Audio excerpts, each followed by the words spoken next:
Om Shanti. 31st August 2018, Friday. Today's blessing is, may you be an embodiment of all attainments and finish all name and trace of sorrow and peacelessness with your spiritual intoxication.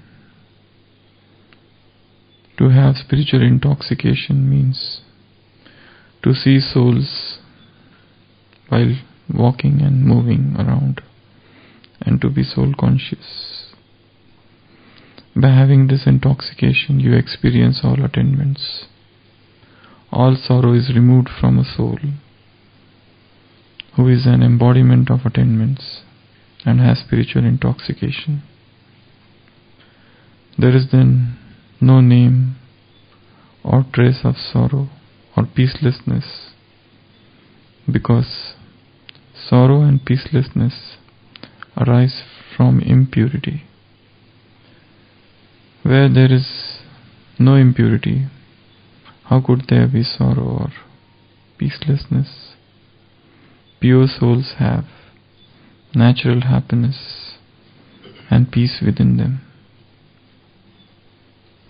May you be an embodiment of all attainments and finish all name and trace of sorrow and peacelessness with your spiritual intoxication.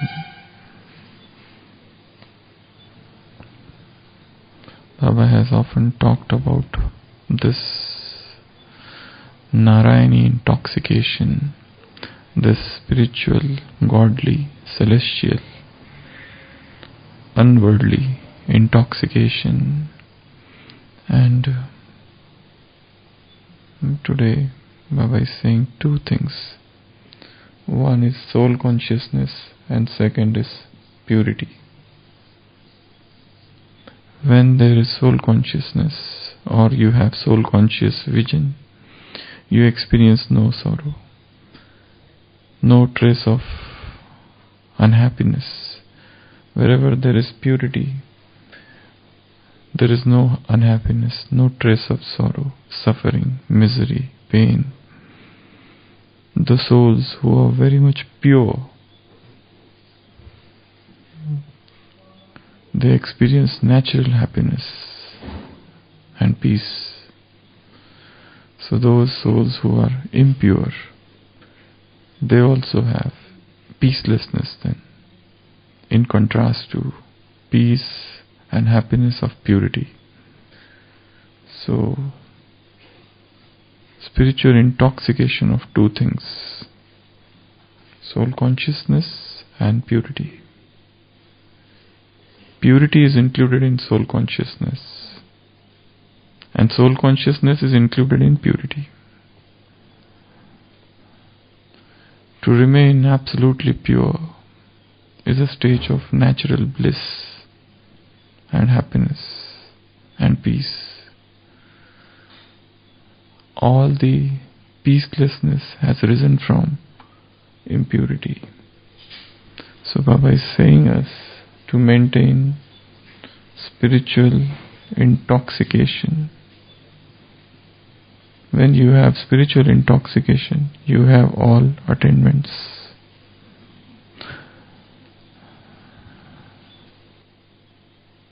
So, to be spiritually intoxicated about these things, few things are necessary. And we often discuss those things. To get intoxicated, what things are necessary? If somebody drinks wine, when he would be said to be intoxicated? Or what are the signs of spiritual intoxication? The person will stagger. The person will not be in his normal consciousness. He will be talkative. His eyes would be red. He would be talking rubbish. His gait stagger. unsteady, then what else? When somebody drinks a lot, so the abnormal behavior, they keep on talking,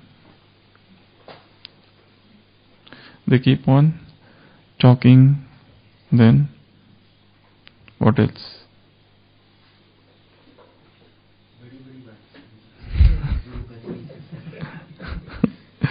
They get illusions or delusions of grandeur, delusions, anything. Then what else? When somebody, that is known as, in psychiatry, that is known as delusion of grandeur. And what else? They start speaking the truth.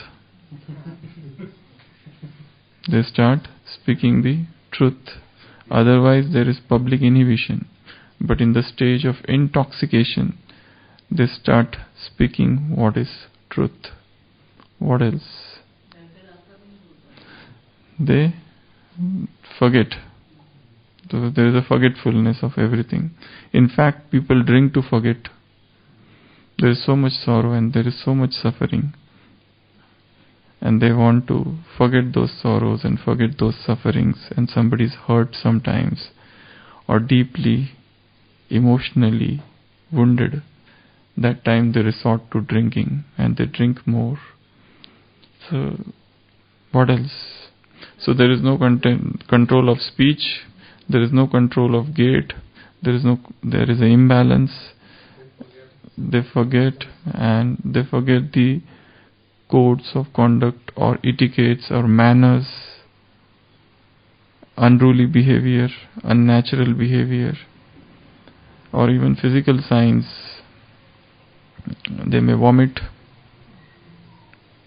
gastritis, that is known as alcoholic gastritis. They may have nausea, they may fall down, they may have head injury, eyes are red. Then what else? They will resort to domestic violence. This domestic violence is very much common in alcoholics. They develop unusual fearlessness. They may hit anybody, they may injure anybody, otherwise, or they may do those things which in the normal stage of consciousness they may not do. So they developed an unusual stage of fearlessness, overconfidence, and what else? Sometimes they become light. Now I am talking of those who are extremely intoxicated. We are talking of extreme intoxication, not those ordinary intoxication. The person who is extremely intoxicated, sometimes they become unconscious. They fall in the gutter and they fall anywhere. They start talking with God. They start having hallucinations. So these are the signs of worldly intoxications. They develop some extra powers. Their physical energy increases. Otherwise they will not be that much powerful. But when they are intoxicated, they can lift up huge things, momentous things. Okay, so these are the signs of worldly intoxication. What are the signs of spiritual intoxications? They will also forget the world. They have nothing to do with this world. This world is dead place for them. This world has lost its glory. Let's start a brand new story now. There's a song. So they forget the world. One. Then they are so intoxicated that they have nothing to do with the worldly customs and traditions and superstitions and the norms, whatever they were following till now. They just break all of those norms and worldly customs and worldly traditions and so-called age-old belief systems or rituals, whatever, that are existing. Then what else? A spiritually intoxicated soul. A spiritual drunkard, they keep on talking with themselves, or they are talking with God. They are talking with that God whom others cannot see. Just as those alcoholics, they talk with unknown figures. So here also, spiritually intoxicant, they are lost in some other world. So they are lost, they are carefree, they are fearless, they are undoubting. Then they are, what else? Spiritually intoxicated soul. No worry, no stress, no tension. Then what else? They enjoy. They live in the stage of bliss. They live in the stage of rapture, spiritual intoxication, a deep spiritual intoxication.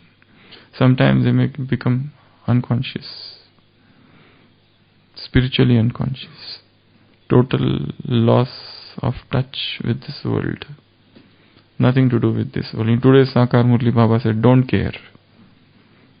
They develop that don't care thing. They have nothing to do with anybody of this world. Let the world remain or let the world go. They are totally detached.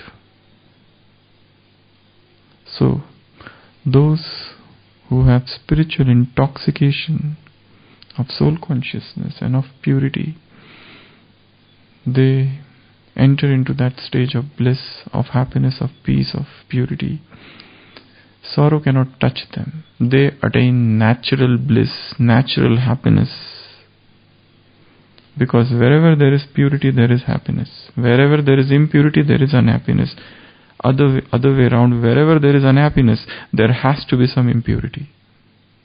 Whenever somebody is experiencing anxiety, some sorrow, some suffering, some agony, some anguish, some mental turmoil, some emotional disturbance, some unsteadiness, definitely there has to be some amount of impurity within, some traces of impurity, some sprinkle of impurity within. So that is how you diagnose impurity. Wherever there would be emotional disturbance or feeling of being hurt, then you will feel sorrow. It means there is some impurity within. So definition of purity is very vast. We need to understand purity in all its dimension, in all its aspects, all its perspectives. So, two things. One is soul consciousness and second is purity. To be soul conscious, the moment one is soul conscious, many things happen. What are they? A soul conscious soul. What things will happen? Soul conscious is a stage where one forgets the body and its religion. So the body and its religion. What religion I belong to? Religion sometimes imparts ego. A soul conscious soul rises above religion. Second, body and its relationships. Body and religion, body and its relationships. A worldly conditioned soul spends its lifetime thinking of all those relationships as real. He is my mother, he is my father, he is my brother, he is my sister, he is my wife, he is my husband, and so on and so forth. So, soul conscious soul goes beyond these worldly relationships. Third, soul conscious means body and its indulgence, all the bhog, all the indulgence of the body. The moment one gets soul consciousness, Soul conscious, the indulgence, their gravity reduces. Then body and all its sanskars. Because soul is conditioned from a long time. It has been repeatedly told that your body, and your body. And it has got hypnotized into thinking that I am body. So much so that if suppose somebody gets a pain on his finger, he doesn't say that I am soul and my body is having pain. He says my body is having pain, or he says I am pain. The experience is of I am pain. I have become the very embodiment of pain. The pain is so severe, my finger is severed. The pain is so severe that I feel I am the pain. I am the very embodiment of pain. So much attached to the body. So, soul consciousness means rising above body and its sanskars. Then body and its memories of the past. Then body and its language. Wherever we are born, we are attached to that language. Whichever place we are born, we are somehow attached to that language. Soul consciousness means to go beyond the language. Just as two people are from one place, the moment they both are Brahmins, but the moment they meet, they start talking in their local language, as if they are different from the group. So that itself is a bondage. Like two persons from Karnataka or Maharashtra or Punjab are meeting, they start talking in their local language. That creates a sort of attachment. So, body and its language. Soul consciousness is going beyond even languages. Because in soul consciousness, the language of soul conscious soul is love, is silence, is not any word. Then, body and place. You are attached to the place where you are born. Even person comes to Madhuban, but if he meets a person coming from the place he belongs to, he says, oh, he is happy. Have we ever said, when we meet somebody, you are from Paramdham and I am also from Paramdham and I am so happy to see you?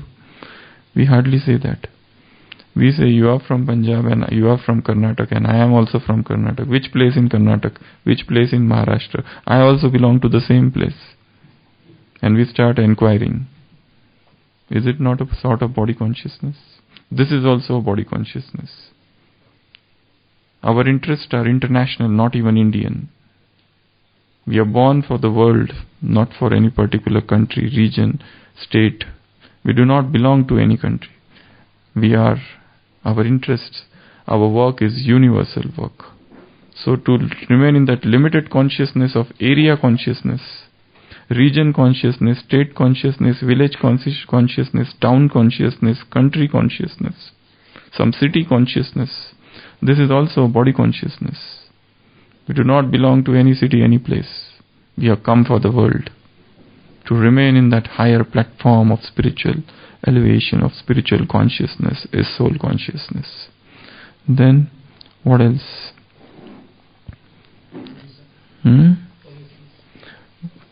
World, body and its world. Deha and this world. So, this is also sort of body consciousness. Then food and its tastes, its habits. It can come in sanskars, of course, but yes, food deserves a special mention. Person is born in he's in northern India, so he is attached to that northern Indian food. He is born in southern India, he is attached to that southern Indian food. So there is an attachment to food. There are people who come from south to Madhuban and they starve here because they find this is not the food to our taste. That is also body consciousness. That has become soul sanskars, but then one has to think over it, and one has to go beyond even that. One has to develop that ability of spiritual resilience to adjust, to adapt to new circumstances, new situations, new food, new lifestyle, new everything. Because here you are not going to get the things which you like. These are the things which are there, and you need to adjust yourself. And to say that no, I am very delicate, I cannot do this task. So these are the different forms of body consciousness. The list can go on and on.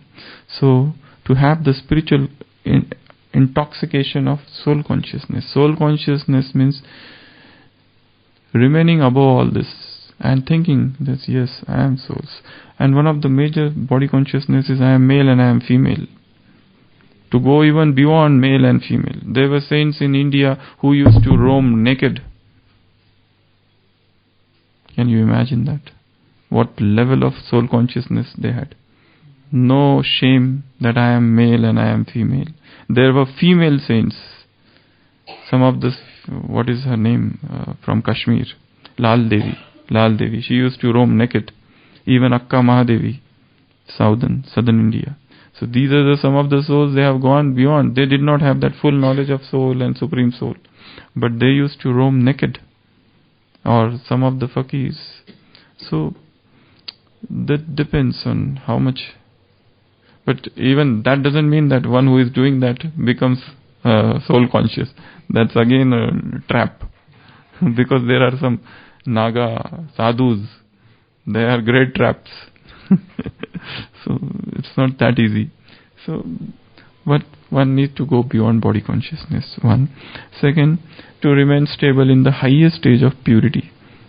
There are different stages of purity. And what are those stages of purity? Nobody can tell us. These are the soul's experiences. We will experience those stages of purity on our own. We will know. Last year my purity was here. Purity is such a thing. The graph of purity, there are a lot of ups and downs, One reaches the highest stage of purity in the morning. By evening the purity comes down. Then next day morning again it is highest and comes down. It's river. So purity and vairag, all these things, they rise and they sometimes fall. They rise and they fall. There are very few souls who are in that constant and stable aqueous stage of purity, where the purity is constantly rising inside. And when the purity rises continuously, there is a subtle spiritual intoxication and the spiritual power increases. And the soul can feel that. So let the graph, let the chart of purity go up and up and up. Now, last thing, what to do to have spiritual intoxication. We have seen the signs of being intoxicated souls and for what we need to be intoxicated. Now, how to get intoxicated? 5 things are necessary. What are they? We have discussed this many times. Today Baba said, first thing is increase the dose. If you drink 1 glass of alcohol, 1 glass beer, whiskey, you are not going to get intoxicated. You must drink whole bottle or 2-3 bottles. Yes, peg. So first thing is increase the dose. Increase the dose. When you drink, you should just stagger like this. If you drink this much, you can walk nicely. You can talk nicely. That is not spiritual intoxication. That will not make you forget your sorrows, your suffering. You have to appear drunkard. This is spiritual bar. So divine bar. So here you should keep on drinking and drinking. So increase the dose. First thing is increase the, in today's Sakar Murli, Baba said to read Murli how many times? 5 to 6 times. Reading 1 time is not at all enough. Reading as well as hearing, listening. 5 to 7 times. Keep on reading, keep on listening. So increase the dose to get intoxicated. 1. Second, increase the number of times you drink. In a day, drinks not 1 or 2 times, multiple times. First the dose, Amount. Amount you increase. Second, number of times, frequency. How many times you are drinking? It's not that one time you drank in the morning, you listen Murli and enough. Every hourly. Wherever you remember, whenever you remember. Whenever, yeah. So that should be the dose. There is a question in medical field, how many times a mother should breastfeed her baby? Often they ask this question, how many times? 1 times, 2 times, 3 times, 4 times, 5 times. Earlier they used to say 6 times, 7 times. It's not like that. Whenever baby is hungry, you feed. That is the dose. And there is one more thing. Immediately after birth, after how many hours mother should start feeding her baby? That is the question often asked. Earlier they used to take 2 hours, 1 hour. The answer is as soon as mother and child are comfortable. As early as possible. So here, increase the frequency. Read multiple times. Think multiple times. Churn multiple times. Third, neat solution. Neat solution. Do not mix anything. Water, limca. It has to be very pure solution. Don't mix anything into that. Because the concentration will reduce. So undiluted, concentrated, neat solution to be taken. So Avyakta Murli has to be a neat solution. Keep on reading multiple times and keep on imbibing. Imbibe word means drinking. So that imbibition. So neat solution. Fourth, nothing else should be taken along with this. One is not to mix anything in it.